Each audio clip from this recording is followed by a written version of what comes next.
So let's talk about the secret weapon of pretty much every rock band out there. It's the instrument that glues the drums and guitar together and gives every song its raw power. Yup, we're talking about the bass. You know that feeling at a concert? That low-end rumble you can literally feel in your chest? That's the bass player doing their job. And pretty soon, that could be you. It's not just about playing notes. It's about actually moving people. So if you're ready to learn how to lay down that solid foundation, you are in exactly the right place. We're going to break down the very first steps on your journey from just starting out to, rock star. Okay, first things first, you can't really rock out on thin air, right? So let's talk about the essential gear you're gonna need to start making some serious noise. Here's your basic starter kit. A standard 4-string bass is perfect. It's what you hear on like 99% of rock songs. Of course, you'll need an amp and a cable just to hear yourself play. A comfortable strap is a must, especially for when you're playing standing up. Now with tuner, that is totally non-negotiable. Trust me, playing out of tune is the fastest way to sound bad. A case is going to protect your new best friend, and you'll definitely want extra strings for when one snaps, which it will, probably at the worst possible time. All right, you've got the gear, now it's time to actually get physical with this thing.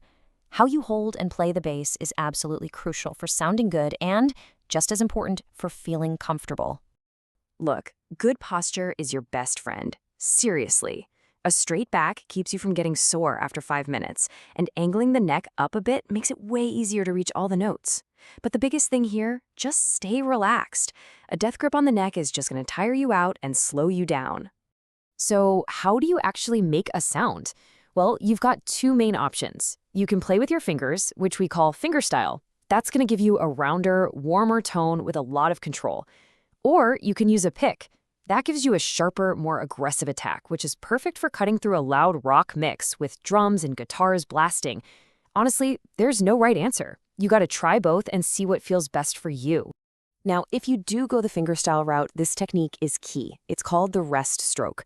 All it means is you pluck one string and your finger just kind of naturally comes to a stop on the next string up. It's a simple move, but it creates this really powerful, full, and consistent sound. It's a total pro move. Now for the part that can look a little intimidating, the fretboard. All those lines and dots, but don't worry, it's actually way more logical than it seems. The best way to think about it is like a map. Each one of those metal bars is called a fret, and each space between them is a different note. The better you know this map, the faster you'll be able to find the right notes without even looking. And that's what unlocks your ability to play any song you want. And here's the secret to getting a clean, clear sound every single time you play a note.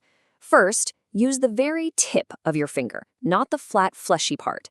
Second, press down just behind the metal fret wire, not on top of it. And finally, press down firmly enough so the note rings out loud and clear without any weird buzzing sounds. Okay, so we've covered the how of playing. Now let's get into the why. What is your actual job as a bass player in a rock band? It all comes down to one single word: rhythm. This really says it all. You are the bridge. You connect the rhythm of the drums to the melody and the chords of the guitars. Think of you and the drummer as the engine room of the band. Your job is to create a solid, undeniable groove that everyone else can build on. So, what's your mission should you choose to accept it? It's simple. Listen to the drummer's kick drum and lock your bass notes right into that pulse. For most rock songs, just playing steady eighth notes, that's 2 notes for every beat, is the perfect starting point. The absolute key here is consistency. A simple, powerful, and steady bass line is always, always better than a complicated one that's all over the place. All right, here's your secret weapon for sounding amazing right away: the root note. It sounds technical, but it's super simple. If the guitarist is playing a G chord, you just play a G note. That's it. You are literally providing the sonic foundation that the whole song rests on. So, when you're ready to get a little more creative than just playing root notes, this is your next stop. A scale is just a set of notes that sound good together. And the minor pentatonic scale, well, it basically just screams rock and roll. It's a really simple 5-note pattern that you can move all over the neck to create your own awesome bass riffs and fills. Okay, let's wrap this up with a few pro tips that are going to make a huge difference in your sound and how fast you get better. You know, a huge part of sounding like a pro isn't just about the notes you play, it's about the notes you don't play. Bass strings can vibrate for a long time, so you have to learn how to mute the ones you aren't using. You can do this with both your left and right hands. This keeps your sound super tight and focused. Take care of your gear and it'll take care of you. You gotta memorize standard tuning for a 4-string bass. From the thickest string to the thinnest, it's E, A, D, G. And I'm not kidding about this next part. Tune your bass every single time you pick it up. It takes 30 seconds and makes all the difference. Wiping down the strings after you play will also make them last way longer and sound brighter. And this might be the most important tip of all. How long should you practice? 20 minutes. Every single day. A short, focused practice session every day is so much more valuable than one long session once a week. It builds muscle memory and keeps all these ideas fresh in your mind. So there you have it, the fundamental building blocks to becoming a rock bassist. You've got the gear, you've got the technique, and you've got the mindset.